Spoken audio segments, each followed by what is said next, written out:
So, what am I talking to you about today? Today I want to talk to you about the body care industry and how they make their decisions about what types of ingredients they're going to put in the products that they sell to all of you, to me, to you, to everybody. And, I'm going to be honest with you. Growing up, I just kind of operated under the belief that we lived in this amazing country where there's all these regulatory agencies at play, and all those agencies were working hard to protect me and keep me healthy. And as I got older and I looked at things, like many of you, I came to realize that that was not the case, and that a lot of these agencies were placed to protect these huge corporations more so than they were put there to protect just regular people like you and me. And as I started to get into doing this and making a decision as to what types of ingredients I wanted to use in products, and it seemed very obvious to me why you would use the types of ingredients I was using, I came to realize that, one, it was truly a unique thing, even though it's a very simplistic, very pure and basic thing to do. It's more unique to find people who formulate in the manner that Sabale Pure formulates versus the stuff that you're going to find out there. And let me just tell you really quickly, just because a product looks really pretty, just because it throws around words like natural or botanical or, a lot of other names, does not mean that it is truly a clean and organic product. So you, the consumer, have one more thing that you have to do. You have to become educated. You have to start reading and become kind of like a detective when you look at these ingredients. And I'm going to be talking more and more about different nuances and what I mean by this. But today I want to focus on the dollar and cents behind the decisions that the big companies make when it comes to choosing ingredients. So let's hop into it. I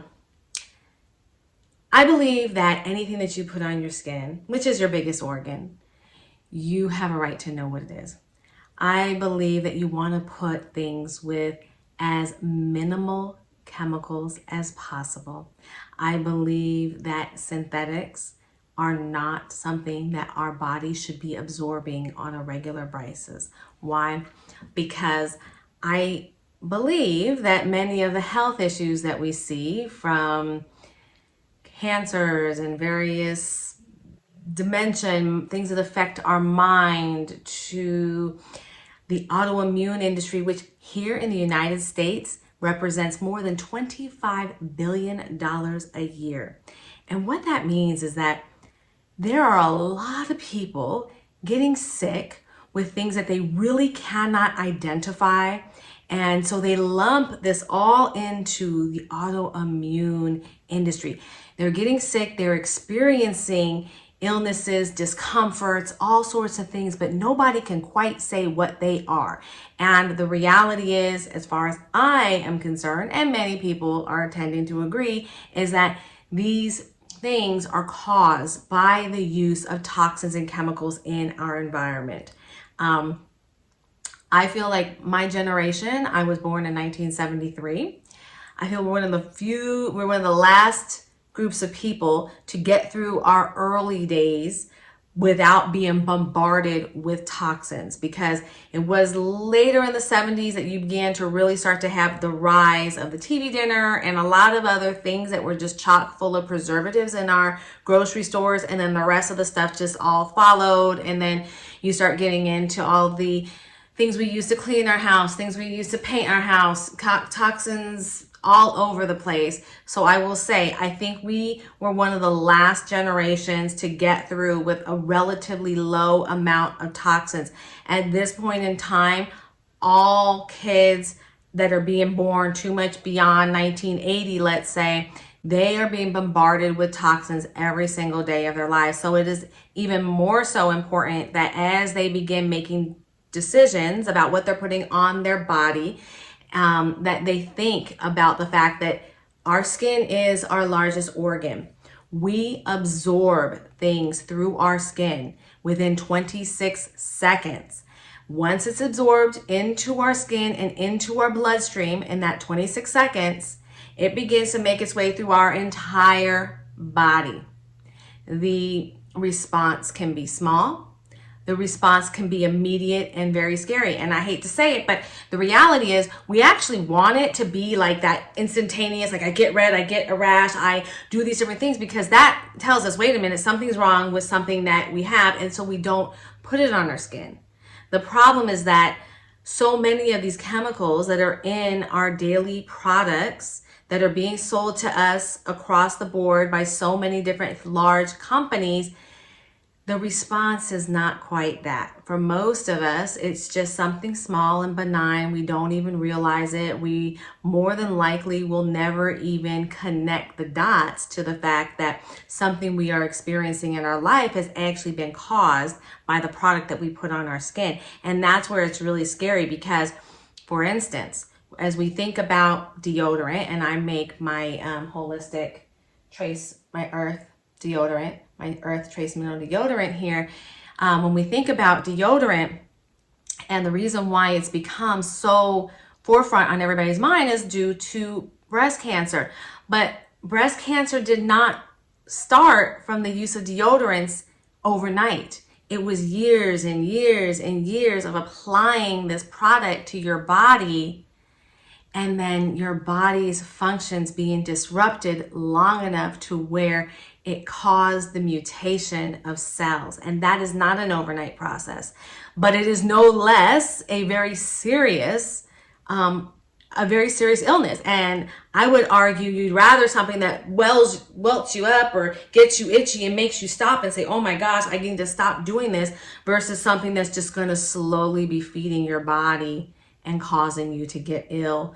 And usually those types of illnesses are much bigger and harder to deal with. And unfortunately, they are oftentimes life-changing and or life-threatening. So how are these big companies making these choices as to what to put on our body? And I really want to focus on the body and sense of it, because at the end of the day, so many of these decisions are made for two reasons. One, the cost of the ingredients. The cost of your ingredients directly impacts the margins that these big companies see from these products that they make. Now, mind you, I make small batch. I am a small company, and my cost of ingredients are one thing. If I was buying a huge, amount, my cost of ingredients would be a fraction of what they are now. So if I'm able to make a product where I feel I can make a pretty decent margin and keep going, I want you to just stop and think about what we're talking about here with these huge corporations, because they're able to make their products at a fraction of the cost that I'm able to make them. And so their margins are a lot higher than mine, but margins are first and foremost. How much does it cost to make? How much are you selling it? The margin in between is the goal. And let me tell you, these people are running on margins that are well over 90+%. Their goal is to make it as high as absolutely possible. The second thing that is the biggest driver for these companies is shelf life, okay? These big manufacturers, they make these things and they ship out thousands and thousands and thousands and thousands, maybe in the millions of product, and they need to be able to make it last. So as they're shipping it all over the world, their goal is to have a product that can sit on the shelf for 5 years. They'll put 3 to 4 or 5 years on there, but you never really quite know how long. And the reality is, these things can sit for a long time. True story. So when I was in college, one of my favorite lipsticks was MAC Diva, or Diva, the color Diva by MAC. Still love MAC, but I happened to come across just here in the last couple years a lip balm, one of my old MAC lipsticks. And I opened it up and I was like, oh my gosh. And I put it on my lips. Okay, it still was good. I have not been in college for a few decades. This lipstick was still good. That tells you about the ingredients that were in there. And I'm not downing MAC. Hey, you know, I still love it. I actually would love to wear it. It's one of the only reds that I really like. And, but my point is those are chemicals that keep that product looking really great. And if you're a person that's putting chemicals every single day onto your skin, you're absorbing it. And in the case of lip balm, you're actually consuming it. Like, did you know that you consume, if you're a regular lip balm user or a lipstick wearer or that sort of thing, whatever's on your lips, you're consuming about 4 of them a year. So when I make my lipsticks, my lip balms with 100% organic stuff, organic flavors, that sort of thing, that's what you're consuming when you lick your lips, when you drink your cup and you get that on there. You're having at least organic, natural ingredients. When you are using a lipstick that has who knows what in it, but it's something that, like my MAC lipstick, that could be good literally more than 20 years after the fact, it's pretty, you have to wonder, like, what kept that stuff good for more than 20 years? But the dollars and cents of things for the big companies is that, 1, they want to keep that margin. 2, they want to make sure that that shelf life is right, because that means that their customers, the retailers that buy it, can have it on their shelf for a long period of time. And if it doesn't sell, it's no big deal. It'll sell at some point. It'll sell at some point. It will sell at some point. So these are the things that we got to keep in mind when these big manufacturers are making. They are not making it with your health in mind. They are not making it with the environment in mind. They are not making it with any of the other things that come in. Shelf life, margin. That's it. That's all they care about. And me, on the other hand, with my company, I run off of something that I call the whole ingredient approach to formulation. And I've coined the name, to my knowledge, I don't think anybody else has, but what I mean by that is this. I use whole ingredients that grow right off the plant, the tree, the herb, whatever it happens to be, and I try to use that ingredient in the most unadulterated method possible. So when you look at the ingredients on my packages, and you go, okay, so the very first ingredient is arrowroot. Okay, and it's organic. Oh, that's great. So arrowroot is a powder made from a plant. It's arrowroot. And then the second ingredient is rice bran oil. Okay, so it's rice bran oil. And oh my gosh, it's organic. You know, and then the third ingredient is a lippe butter, which is akin to a cocoa butter. And oh, it's organic. Okay, so all of my major ingredients are single plant organic ingredients, and that is my commitment with everything that I make. Now, one of the disclaimers I've got to say is my products are more expensive. Why? Because those ingredients that I just read to you are more expensive. They have not been manipulated in a laboratory to have extended shelf lives, which, what did we talk about? The big manufacturers, they're looking for margin and they're looking for shelf life. And ingredients that are manipulated in a laboratory have much longer shelf life and actually are much cheaper to buy. So my whole ingredient formulation is I use whole plants in the first ingredients. Do I sometimes use some things that are made in a laboratory or manipulated to a certain extent in a laboratory? Yes, I do. I think everybody does. There's very few people that can tell you that every single thing they use is 100% whole. But what you will see on mine is that they come way down in the ingredient list. So just like with anything, the things at the top of the ingredient list are what is used in the highest concentrations, and it goes down, down, down, down, down from there. I never use synthetics. Whole ingredient formulation means you don't use synthetics. So basically, my ingredients are my things are plant-based, and I choose to make them vegan because I choose not to use animal-based products.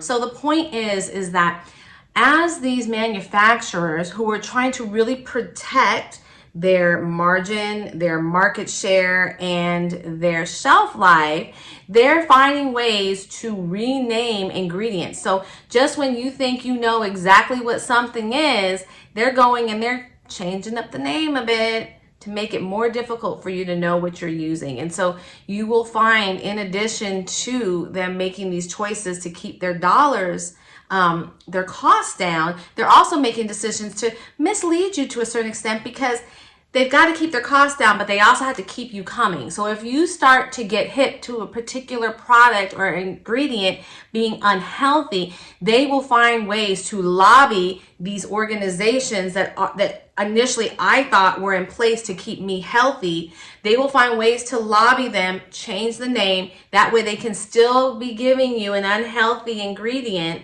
under a different name. And then if you don't know, you're going to keep buying them, right? So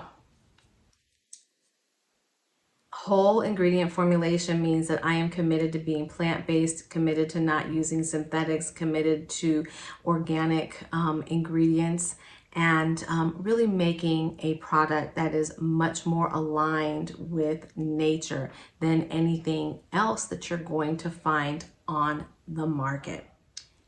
The issue with that, these ingredients are a lot more expensive. And so when I already told you, if they're trying to keep their margins in line, are they going to be using the more expensive ingredients the way that somebody like myself does? Absolutely not. They can't keep their costs in line if they formulate with ingredients like what I use, even though these are the types of ingredients that are going to heal your body, feel better, etc. It's interesting to me because time and time again over the last 6 years that I have been making this type of body care, customers come back and they're like, your products just feel good. My skin responded this way. I had this happen, this, and they keep coming back because it's so different. But the reality is that so many of them have never truly experienced organic, plant-based, natural ingredients in the way that I use them. And so that's why they're so good, because they aren't the chemicals, they aren't these different things that the mass mainstream commercial companies are using. So they feel different, they are different, but those ingredients are more expensive. And that in themselves means that the big companies aren't going to use them. Here's how I want you to think of the big commercial companies. Do you have that really cheap auntie somewhere? We all have it, and it might not be an auntie, it could be a cousin, it could be whoever it happens to be, but we all have somebody like that in our family. That is exactly the way that these big corporations are. They are always going to cheap out any way that they can. And so what does that mean? And they're going to feed misinformation to the market because they need you to keep buying their products so that they keep making their millions and millions and millions of dollars. They can't do it. Their millions of dollars come directly from your pocket, and they can't keep making those millions if you get hip and stop, choosing them. The things that I found, Ryan, really interesting is that we have certain movements, one of which is the use of palm oil. Now, a lot of people in the space of food are really anti-palm oil, not because they really care about your health, because they've known for years how bad it was for your health. But when the people are stopped buying the products, these big corporations all of a sudden are all about your health. They knew about it long before you did. They saw you getting all the diseases and so forth. They knew what was happening, but they weren't telling you. The same thing is true for the body care industry. They'll know that something is causing issues, but they don't change it until public pressure makes them change. So palm oil is one of those things right now.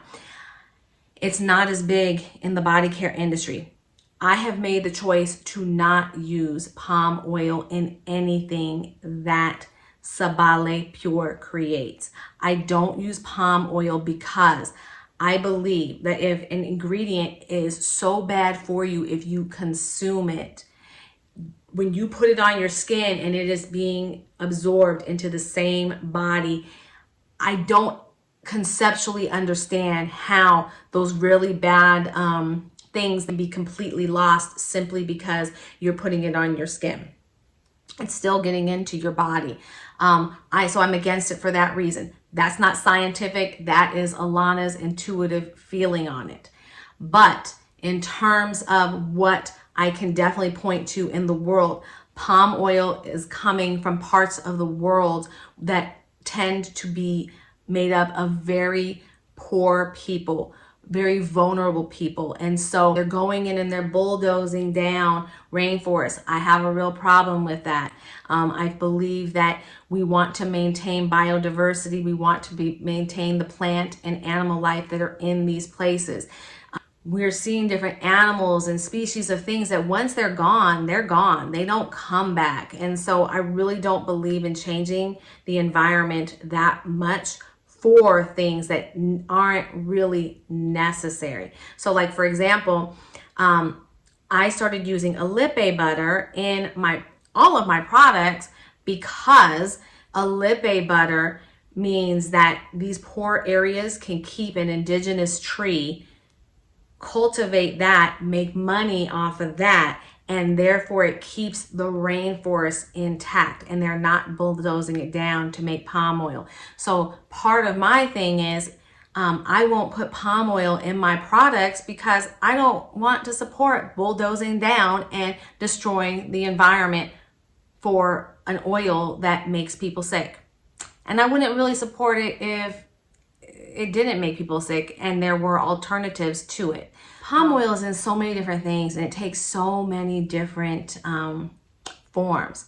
So I wanted to share this.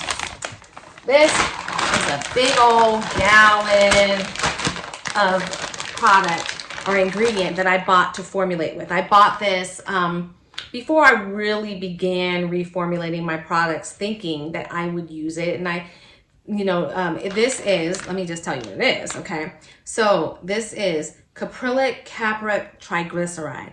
And I pretty much guarantee you that if you go to your medicine cabinet, open it up, you're going to find something that has caprylic capric triglyceride, CCT. And it's a product that actually helps to maintain shelf life. It's relatively inexpensive. It feels good. It gives a gloss. It does all sorts of things, which is why I purchased it. And I was looking back through and I realized, oh my gosh, this is made of palm oil. The way that they tend to represent it to you is they talk about the MCTs and the omegas, and they talk about it like it's made of coconut oil.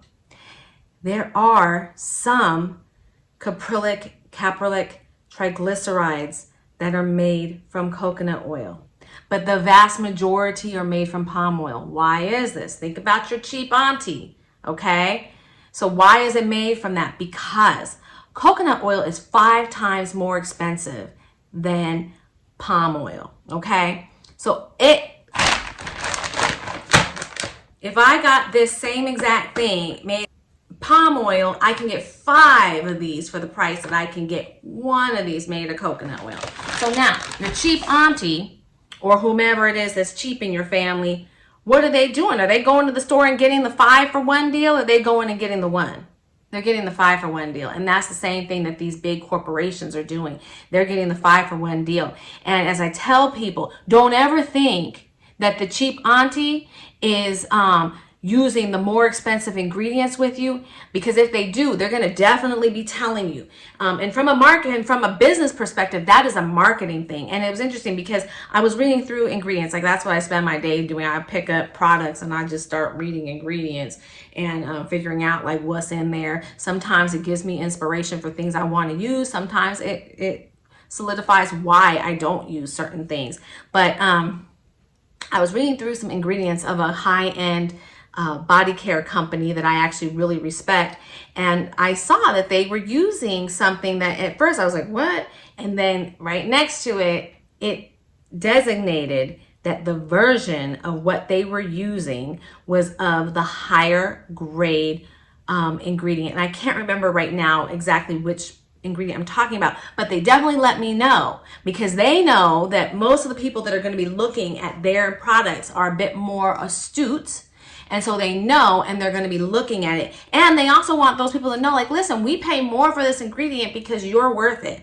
And that's the same thing that I do. I pay more for my ingredients because I really believe that your health is worth it, your children's health is worth it, and so forth, okay? But palm oil is in so many things because it's super cheap. It's super cheap. Why? Because the countries and the environments where they make this are very vulnerable, and for the most part they can very much underpay people. There's a lot of poor treatment of people, which is why you're starting to see more fair trade type things coming out of these regions. And the palm oil companies are trying to claim the fact that they are treating their workers properly. But the only reason why they have to reiterate to you that they are trying to make changes in treating their people right is because they were horrible to them for years. We're talking slave labor. We're talking exploitative practices of mothers, of families, etc. So I will never use that sort of thing. These big companies will. And again, caprylic, capric, triglyceride, go to your closet. I guarantee you most of you will have at least one, if not many products that have this. This is a cheap filler. This is a synthetic. I mean, it's not synthetic, but this is a laboratory manipulated ingredient that is super cheap, and it is made of something that I don't believe in supporting, and that's why you won't see it. But always know, these big companies are always going to cheap out on you whenever they can, because it has to do with their bottom line. I hope I have been able to share something with you. I thank you so much for listening. I love you all. I sit in absolute gratitude. You pick up our products, the last ingredient in every product is gratitude, because I am absolutely grateful for anyone who supports this vision, create a product that is healthy for you, that is going to make you feel good, that is going to be safe for your entire family to use. And so I am looking for that day where we walk into the store and everything is made up of products like mine. And these things are not just the few and far between. So please, if you have any questions, let me know. Check it out. I thank you so much. Thank you for watching. You're amazing. Thank you. Mwah, mwah. Bye. Greetings.